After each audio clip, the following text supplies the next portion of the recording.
Bonjour, Frédéric Naïm, avocat au barreau de Paris. J'interviens en droit des affaires et en fiscalité, notamment pour les entreprises. Et j'accompagne depuis 2008, donc ça fait 12 ans maintenant, que j'assiste des contribuables, donc des particuliers le plus souvent, qui peuvent être par ailleurs dirigeants d'entreprise, bien évidemment, qui ont des comptes à l'étranger, dont ils ont hérité, qu'ils ont créé, où ils ont mis leur épargne, ils ont mis leur commission occulte, leur rémunération non déclarée, et qui se retrouvent, si vous voulez, aujourd'hui, à l'heure de la sortie du confinement, avec une mauvaise nouvelle, puisque l'administration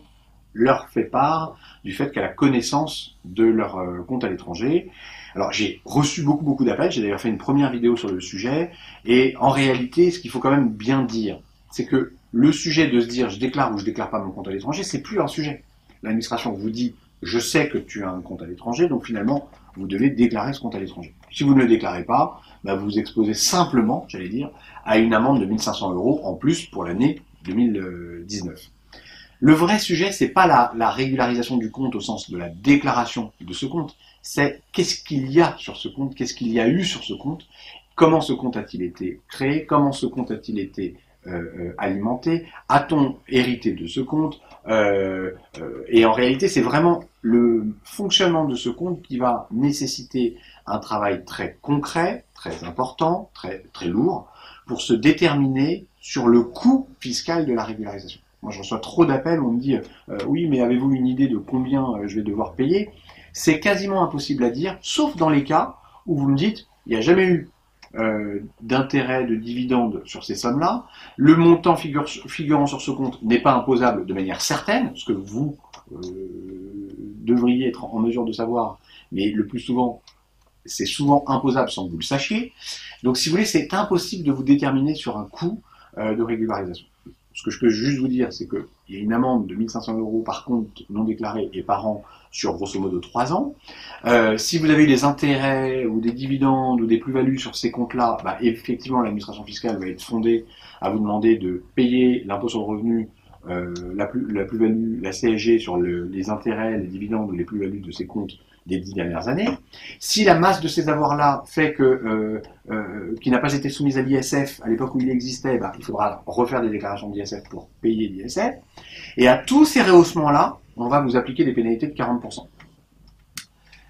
Ça, c'est en gros, j'allais dire, le minimum. Mais en réalité, souvent l'administration fiscale va vouloir savoir comment ce compte a été alimenté au départ. Quelle est l'origine des avoirs figurant sur ce compte? Alors si c'est des tout petits montants, évidemment qu'elle ne s'en intéressera pas trop, mais si c'est des montants importants, eh bien elle va vous dire, dites-moi à quoi ça correspond. Pour essayer finalement de trouver un moyen de fiscaliser ces sommes-là. Il existe un dispositif, et je l'ai dit plusieurs fois, l'article L23C du livre des procédures fiscales, qui en gros permet à l'administration de présumer que ces sommes figurant sur un compte étranger sont des donations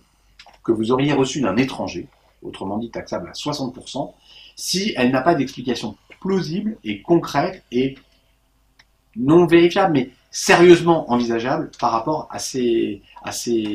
sommes. Donc l'enjeu, si vous voulez, c'est pas un enjeu juste de régulariser un compte à l'étranger, c'est régulariser un compte à l'étranger en remplissant le formulaire, certes, mais c'est ensuite un vrai travail qui est à réaliser. Et mon travail, comme celui de mes confrères spécialisés en droit fiscal, c'est d'auditer votre situation, de regarder votre situation, de vous aider à comprendre ce qu'on attend de vous, de vous aider à récolter ce qu'on attend de vous, et ensuite de vous accompagner pour faire les déclarations en vous ayant transmis en amont le montant prévisible que vous allez devoir payer. Ce travail-là, c'est un travail fastidieux qu'on ne peut pas offrir. C'est-à-dire que moi je fais des réponses gratuitement le plus souvent quand je suis en mesure de le faire, mais là on est sur un vrai travail qui est pour chaque personne différencié, et où en réalité c'est ce que vous payerez dans le travail de régularisation fiscale si vous mandatez quelqu'un pour le faire. Je vous conseille quand même, dans tous les cas, de prendre un conseil, de faire appel à un conseil pour faire ce type de régularisation, parce que c'est long, c'est fastidieux, c'est éprouvant, et vous pouvez vite vous retrouver en situation de fragilité par rapport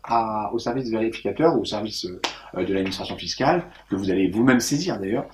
et qui peut être un petit peu compliqué à gérer. Donc notre cabinet, comme de nombreux autres d'ailleurs, c'est de faire l'interface, de faire le relais, de faire le tampon entre vous et l'administration fiscale,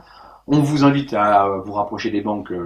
étrangères, à récupérer le maximum d'informations, de nous donner le maximum d'informations, on se rencontre ou pas d'ailleurs, et on fait, avec la masse des informations que vous nous donnez, une évaluation qu'on vous communique, et au vu de l'information qu'on vous communique, on peut ensuite aller